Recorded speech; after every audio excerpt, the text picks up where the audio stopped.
What could a single mother do when her own town declared her an outcast, stripping away the one holiday that held her family together?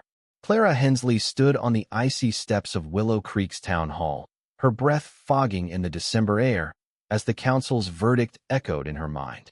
Banned from Christmas. No carols, no tree, no place at the town's cherished festival. Her crime? A misunderstanding that spiraled into a scandal, one that painted her as a thief in the eyes of a community she'd called home for years. 5 years ago, Clara had been the heart of Willow Creek's Christmas. Her bakery supplied the festival's famed gingerbread village, her laughter warmed the caroling nights, and her daughter, Lily, was the star of the children's pageant. But a single accusation changed everything. A donation box went missing during the festival, and Clara, who'd been seen near it, became the scapegoat. No evidence. No trial, just whispers that grew into a roar. The town shunned her. Her bakery closed. Friends turned away. And last week, the council officially banned her from the Christmas celebrations, claiming her presence would disrupt the spirit of the season. Clara's heart broke for Lily, now 10, who loved Christmas more than anything. The girl's eyes, once bright with wonder, now dimmed with questions Clara couldn't answer. Why can't we have a tree, Mama? Why don't they like us anymore? Clara worked odd jobs, barely scraping by, but she'd saved enough for a small tree and a gift for Lily. She hid them in the shed, planning a secret Christmas at home. But even that hope was crushed when the town's unofficial enforcer, Mrs. Grayson, saw Clara buying lights and reported her. The council sent a letter. Any attempt to celebrate would result in fines they couldn't afford. Clara stood at her kitchen window, watching snow blanket the town. The festival's glow lit up the distance, a cruel reminder of what she'd lost. She wanted to fight, to scream that she was innocent, but who would listen? The town had made its choice. Yet, as she tucked Lily into bed, promising a special day, despite the ban, a spark of defiance flickered. She wouldn't let them steal her daughter's joy. 5 days after the ban, Clara's phone rang. She hesitated. Unknown numbers rarely brought good news. A crisp voice introduced itself. "This is Margaret Voss, attorney. I have a message for you, Miss Hensley." Clara's stomach knotted. Was this another blow, another threat? But Margaret's tone softened. "I've been reviewing old town records. There's something you need to hear." Margaret arrived the next day, a sharp woman with kind eyes.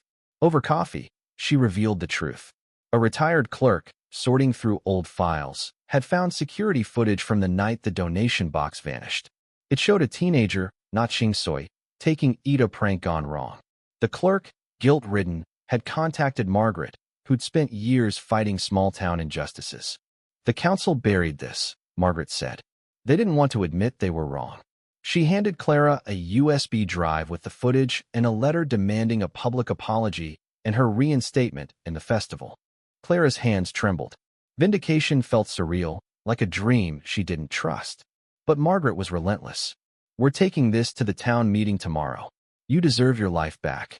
Clara spent the night staring at the USB, torn between fear and hope. What if the town still rejected her? What if Lily saw her mother humiliated again? The meeting hall was packed, the air thick with tension. Clara stood at the podium, Lily clutching her hand. She played the footage, the grainy truth silencing the crowd. Gasps rippled as the teenager's face appeared, not Clara's. Margaret presented the letter, her voice steady but fierce. "You owe this woman an apology. You stole 5 years of her life, her daughter's happiness, and her place in this community." The council fidgeted, faces red. Mrs. Grayson stammered, but no one defended the ban. Slowly, an older man stood. "Mr. Tate, the festival's founder." "Clara," he said, voice breaking, "I'm sorry. We were wrong." One by one, others followed, some tearful, some ashamed. A woman Clara once called a friend offered to reopen the bakery with community funds.